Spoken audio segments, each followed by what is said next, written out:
തണുപ്പുകാല രോഗങ്ങളെ നേരിടാം തേനിലൂടെ. Hi, healthy കേരളയിലേക്ക് സ്വാഗതം. തണുപ്പുകാലം രോഗങ്ങളുടെ കൂടി കാലമാണ്. ചുമ, ജലദോഷം, പനി, തൊണ്ടവേദന, ശ്വസന പ്രശ്നം, ദഹനക്കുറവ് ഇവയെല്ലാമാണ് തണുപ്പുകാലത്തെ പ്രധാന അസുഖങ്ങൾ. നമ്മുടെ ശരീരത്തിനാണെങ്കിൽ സ്വാഭാവികമായി ഇത്തരം രോഗങ്ങൾ പരത്തുന്ന അണുക്കളെ പ്രതിരോധിക്കാനുള്ള കഴിവ് കുറയുന്ന സമയം കൂടിയാണ് തണുപ്പുകാലം. പ്രതിരോധശേഷി പ്രശ്നത്തിലാകുന്ന സമയമായതിനാൽ തന്നെയാണ് മഞ്ഞുകാലത്ത് അല്പം കൂടുതൽ കരുതൽ ആരോഗ്യകാര്യങ്ങളിൽ വേണമെന്ന് ഡോക്ടർമാർ പറയുന്നത്. ജങ്ക് ഫുഡ്, ഐസ്ക്രീം പോലുള്ള തണുത്ത ഭക്ഷണം ഇവയെല്ലാം തണുപ്പുകാലത്ത് കഴിക്കുന്നതിൽ അല്പം ശ്രദ്ധ പുലർത്തേണ്ടതുണ്ട്. ഇവയെല്ലാം കഴിക്കുന്നത് ദഹന പ്രശ്നങ്ങൾ ഉണ്ടാക്കിയേക്കും. തണുപ്പുകാലത്തെ ഇത്തരം അസുഖങ്ങളെയെല്ലാം നേരിടാൻ 2 സ്പൂൺ തേൻ മതിയെന്നാണ് വിദഗ്ധർ പറയുന്നത്. രോഗാണുക്കളെ പ്രതിരോധിക്കാൻ തേനിനുള്ള കഴിവ് അത്രത്തോളം വലുതാണ്. ശരീരത്തിന് ആവശ്യമായ vitamin C, vitamin D, vitamin E, K, ധാരാളം ആന്റി ഓക്സിഡന്റുകൾ, ബി കോംപ്ലക്സ്, ബീറ്റ കരോട്ടീൻ തുടങ്ങി നമ്മുടെ ശരീരത്തിന്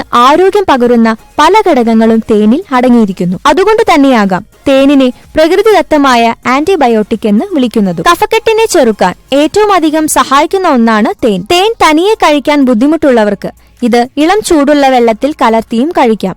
അതല്ലെങ്കിൽ അല്പം നാരങ്ങ നീര് ചേർത്തും കഴിക്കാവുന്നതാണ്. 2 സ്പൂൺ തേനിന് അരമുറി നാരങ്ങയുടെ നീര് മതിയാകും.